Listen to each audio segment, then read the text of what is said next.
Hello everyone. आज कोई भी एडिट नहीं होगा, कोई भी मैं इसको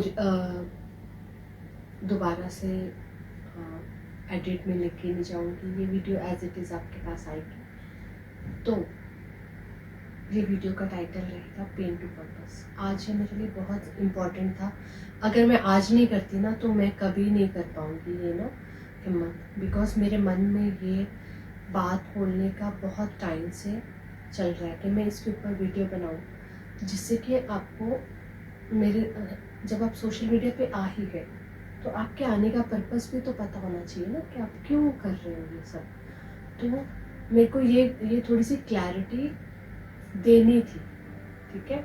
बिकॉज होता क्या है कि मन में बात रहनी नहीं चाहिए। और आज बहुत इम्पॉर्टेंट दिन था जो कि मुझे ये हिम्मत दिला पाया, और इस बात को करने के लिए मुझे इतनी हिम्मत जुटानी पड़ी ये मैं आपको बता भी नहीं सकती। बिकॉज अगर बहुत टाइम लगा ये हिम्मत जुटाने में, बहुत साल, क्योंकि जो बात मैं आपसे शेयर करना चाह रही हूँ ये मैं बात बहुत टाइम तक अपने मुंह पे भी नहीं ला पाती थी। मेरे पास इतनी हिम्मत नहीं थी मैं खुद से ये बात कर सकूं, या मैं अपने उस चीज़ से भागती थी, एस्केप रूट हमेशा लेती रहती थी। तो सबसे पहले मैं बताऊंगी कि मेरा नाम पूजा है, मैं एक योगा टीचर हूँ, और एक उससे पहले इस योगा टीचर से भी पहले मैं एक मदर हूँ, एक होम मेकर हूँ, है ना।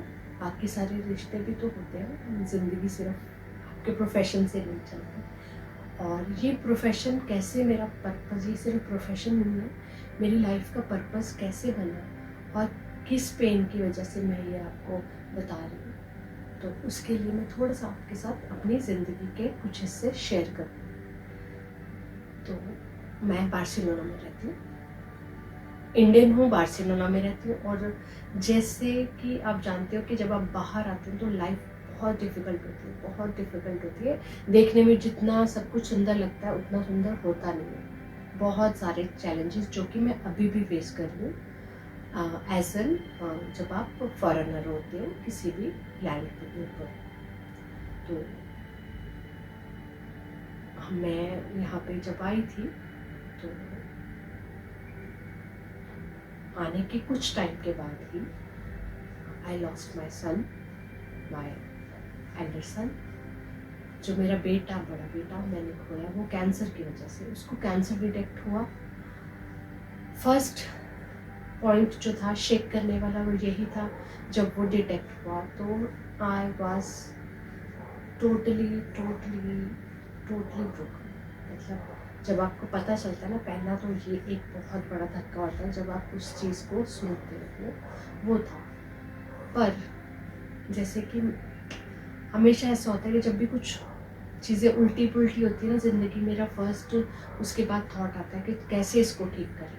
तो उस वक्त भी मैं उसी जुट गई कि अब है तो हर चीज़ का हल है, हम ठीक करेंगे इसको हर तरह से।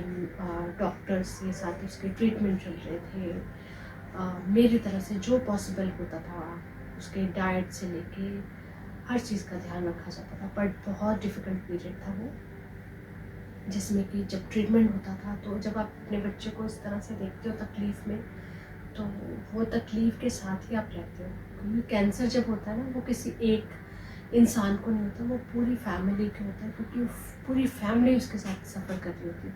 बिकॉज मैं यहाँ पे थी, मेरे 3 बच्चे, बेटी मेरी बहुत छोटी थी तब, 3-4 साल की थी, और अकेले हमें उसको संभालना। मेरा बेटा जो बीच वाला बेटा है, हम तीनों मिलके किस तरह से कोऑर्डिनेट करते थे हॉस्पिटल्स में जाना आना, क्योंकि मेरे हस्बैंड जॉब करते थे और उनके पास टाइम नहीं होता था कि वो ये रिस्पॉन्सिबिलिटी भी उठा सके।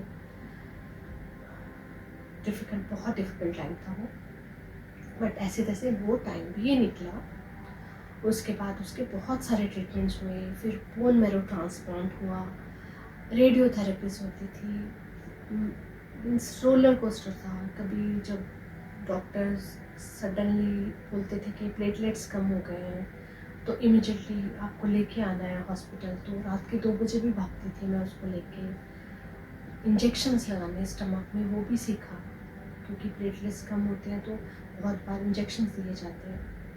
तो डिफ़िकल्ट जर्नी थी और लग रहा था कि सब कुछ ठीक हो रहा है, ठीक हो भी गया था, बट सडनली कुछ दिनों के अंदर ही 10-15 दिन में बस वो नहीं रहा। और दैट वाज टोटली, मतलब मेरा एक पॉज वाला था, ज़ॉम्बी वाला स्टेट, बिकॉज आप समझ ही नहीं पा रहे आपके साथ क्या हो गया। और जिस इंसान के साथ और जिस बच्चे को आपने इतना रेज करा, बड़ा करा, आप पूरा दिन, आपके दिन जो डेली रूटीन है उसके साथ शुरू होते हैं और उसी के साथ ख़त्म होते हैं। आप उठ के रात को देखते हो उसको किसी चीज़ की ज़रूरत तो नहीं है, तो सडनली वो आपको फिज़िकल फॉर्म में उसके ख़त्म हो जाए तो आपको बहुत धक्का लगता है। बट बहुत डिफ़िकल्ट टाइम था, मैं मतलब उसको शब्दों में बयान नहीं कर सकती। आज मैं ये बोल पा रही हूँ, ये मैं अपनी ही हिम्मत मान रही हूँ कि मैं इतना आप लोगों के साथ शेयर कर पा रही हूँ। फिर उस दौरान जब ये सब हो गया तो मैं बस जी रही थी और स्केप रूट में थे। हम लोग कोई आपस में ना इस बारे में बात नहीं करता था घर में, बिकॉज हिम्मत नहीं होती थी, बिकॉज बहुत डिफ़िकल्ट होता है। एक दूसरे से अवॉइड करते थे उसके बारे में, उसका नाम ना ले मुँह से आ जाए। बट शुरू में बहुत बार ऐसा होता था, मेरे को आवाज़ें मारने की आदत होती थी उसको, तो मैं उसको आवाज़ें गलती से, बट वो फिर अब अंदर ही ना ऐसे गले तक ऐसे थम के रह जाती थी। तो वो सब चल रहा था सब कुछ। तो मैंने सोचा कुछ करना है, तो मैंने सडनली, मतलब बिना सोचे समझे वीडियोस बनाने शुरू कर दिए। कुकिंग के वीडियो बना रही हूँ, ब्लॉगिंग कर रही हूँ, ठीक है। और मुझे भी नहीं पता था मैं क्यों कर रही हूँ, बट मुझे करना था। मेरा एस्केप रूट था, समझो कि मैं उससे बच रही थी, अपने आप से ही बच रही थी, बट मुझे कुछ करना था। बट आपके आज सभी लोग ये भी बोलते हैं, पता नहीं है, कभी वीडियो बनाती है, कभी कुछ करती है, कभी कुछ करती है। तो और मेरी हेल्थ बहुत ख़राब रहती थी और बहुत हेल्थ ख़राब हो रही थी, बिकॉज मुझे इतना कफ कंजेशन हो रहा था। बिकॉज एक रीज़न होता है, जब आप अपने इमोशंस को बहुत ज़्यादा सप्रेस करते हो ना, तो वो आपकी बॉडी में, इमोशंस क्या है, वाटर एनर्जी क्या है, तो आपके अंदर वाटर एनर्जी, कफ मेरे को बहुत ज़्यादा होता था और मेरा गला हमेशा भारी रहता था। और कफ कोल्ड इतना ज़्यादा मैं बता नहीं सकती, बिकॉज आप अपने अंदर उसको ना दबाते रहते हो ना, अपने इमोशंस को। आप किसी के सामने रोकते नहीं हो, आप सबको खुश रहने की और हमेशा एक्टिंग करने की कोशिश करते हो कि सब कुछ मैं ना, मैं सब कुछ अच्छे से संभाल रही हूँ, चाहे मेरे इतना बड़ा पहाड़ टूटा है पर मैंने वो पहाड़ सह लिया, मैं सह रही हूँ। तो बट होता ये सबसे गलत चीज़ है, कभी मत करना। अपने इमोशंस को एकदम उसी वक्त रिकॉग्नाइज करना, उनके सामने उनको आने देना, जो भी हो रहा होने देना, वो पास ऑन हो जाएगा। बट यही प्रोसेस होता है, बट मैंने उसको सप्रेस करा था, तो उसकी वजह से मुझे बहुत प्रॉब्लम्स आई, फिजिकली, इमोशनली, हर तरह से। तो और मेरा योगा से सारा कनेक्शन टूट गया था। मैं पहले अपने सब कुछ करती थी, मैंने कितने सालों तक कुछ नहीं करा, बिल्कुल भी डिस्कनेक्ट। बट फिर अगेन से मैंने सडनली कोविड फिर स्टार्ट हुआ तो मैंने खुद से ही अपना सेल्फ प्रैक्टिस करनी शुरू कर दी। और प्रैक्टिस करने के बाद मुझे लगा कि मुझे ना फिर से एक प्रोफेशनल ट्रेनिंग करनी चाहिए, तो मैंने प्रोफेशनल ट्रेनिंग दोबारा से ज्वाइन करी। और एक के बाद वो मेरा सिलसिला अभी तक जारी है। और बहुत फिर उस टाइम मैंने डीप इसमें जाके ना इसकी फ़िलॉसफी को पढ़ना, बिकॉज एक फिजिकल लेवल पे था ही, बट इमोशनल लेवल पे बहुत सारे क्वेश्चन थे। आपके अंदर आता है ना, आपको जानना है व्हाट इज़ डेथ, क्या होता है, सटल बॉडी क्या है, कॉजल बॉडी क्या है, मतलब ये कैसे समझ आएगा। चीज़ों को समझने, फिलॉसफी आपको प्रैक्टिकलिटी में, लाइफ में प्रैक्टिकल चीज़ों को समझने में भी फिलॉसफी बहुत काम आती है। तो एक मेरी स्पिरिचुअल जर्नी भी चल रही थी, उससे पहले भी चल रही थी, और मुझे अपने आंसर्स चाहिए थे। तो इस तरह धीरे धीरे करके मुझे कुछ कुछ चीज़ों के आंसर्स मिलने, अभी भी सारे आंसर्स नहीं हैं मेरे पास, मेरे आंसर्स तो वो मिलने शुरू हुए। मैंने फिज़िकली बेटर करना शुरू करा। इमोशनली आपका जब सटल एक्सपेंशंस होती है ना, बिकॉज आप, इट्स ऑल अबाउट आपकी ज़िंदगी में मैंने एक चीज़ जो बहुत नोटिस करी है कि आपको हमेशा ना अपनी अवेयरनेस को, हमारा पर्पज़ ही ज़िंदगी में आने का ये है कि आपको अपनी अवेयरनेस को एक्सपैंड करना है।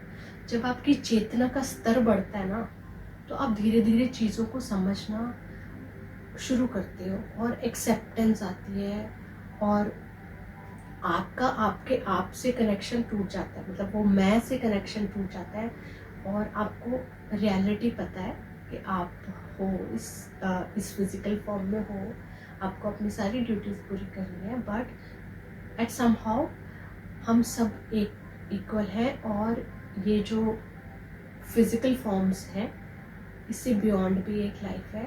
तो उसको फील करना मेरे लिए ज़रूरी था, क्योंकि मुझे फिर उसका ना जाने का एहसास कम होना शुरू हो गया। ऐसा नहीं कि उसको मिस नहीं करती, या अब मैं उस पेन के साथ रहना, उस पेन को कैसे मैनेज करना है, वो मुझे समझ में आ गया, और मुझे उसकी फिजिकल फिजिकल एब्सेंस पता है, बट मुझे ये पता है कि एनर्जेटिक लेवल पे वो है, ठीक है। बिकॉज जो सोल है कभी भी एनर्जी कभी भी डिस्ट्रॉय नहीं होती। एक ही डेफिनेशन है साइंस की, energy can neither be destroyed and nor it can be converted only from the one form to another. I think so, मैं भूल रही हूँ थोड़ा सा। Energy can neither be destroyed not form, only can be transformed from one form to another. Sorry.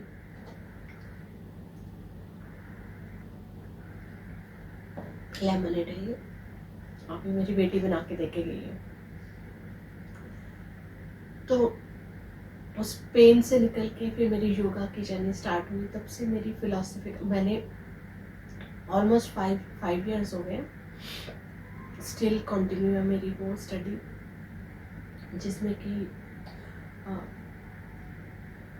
Philosophical ज़्यादा है, जिसमें philosophical study मेरी ज़्यादा है, बट उस फिलोसफी को कैसे प्रैक्टिकली हम वर्श करते हैं वो मैं सीख रही हूँ सारा इन सालों में। और अब उसके बाद धीरे धीरे मैंने क्लासेस स्टार्ट करी है, वो भी चैलेंज है यहाँ पे, बट वो कर रही हूँ, क्योंकि मेरा पर्पस है कि हाँ, अगर मेरे पास थोड़ी सी भी रोशनी है ना, तो मैं उस रोशनी से किसी और को थोड़ी सी भी लाइट दे सकूं, तो मेरे लिए बहुत मेरा पर्पस सॉल्व हुआ, क्योंकि मुझे इसमें अपनी लाइफ का पर्पस मिला। एटलीस्ट मुझे पता चला कि मुझे करना क्या है। पहले मैं जो कुछ भी कर रही थी मुझे नहीं पता था मुझे क्या करना है, बस कर रही थी, कभी कुछ सर्वाइवल मोड, ठीक है। बट अब मुझे पता है मुझे ये ही करना है, तो वो फिर फोकस आपका चेंज हो जाता है। तो यहाँ इसलिए कि पेन टू पर्पस, कि मुझे इस तरह से अपने जीने का एक पर्पस मिला है, और अगर मैं इतनी तकलीफ झेल के अपनी ज़िंदगी में अपना पर्पस ढूंढ सकती हूँ, तो अगर आपको भी कभी आप इतना टूट गए हो, कुछ भी हो, तो अगर मैंने आपको हल्का सा भी किसी एक इंसान को भी मोटिवेट कर सकूं कि नहीं, अभी भी बहुत कुछ हो सकता है, आप आपको थोड़ा सा अपने माइंड को शिफ्ट करने की ज़रूरत है, थोड़ा सा टर्न। तो बहुत सारी चीज़ें हैं, जब तक सांस है तब तक उम्मीद मत छोड़ना, और जो दुख है और सुख है ये लाइफ का ना पार्ट है, हम सबको इससे गुजरना है, सब अपने हिस्से जो लेके आए हैं हमको उस चीज़ से गुजरना ही पड़ेगा, और एक्सेप्टिंग के साथ, ग्रेटिट्यूड के साथ, अगर आप जितना आगे बढ़ोगे तो ऊपर वाला जो है, वो जो डिवाइन पावर है ना, हमारे साथ उस मुश्किल में के रास्ते में चलने में भी हमारी मदद करती है। आपका रास्ता कितना मुश्किल है, वो डिवाइन पावर आपको ज़रूर उस मुश्किल में भी हाथ पकड़ के चलवाती है। बिकॉज हमको नहीं पता कि हमारे पास हमारी प्लेट में क्या है, हम क्या लेके आए।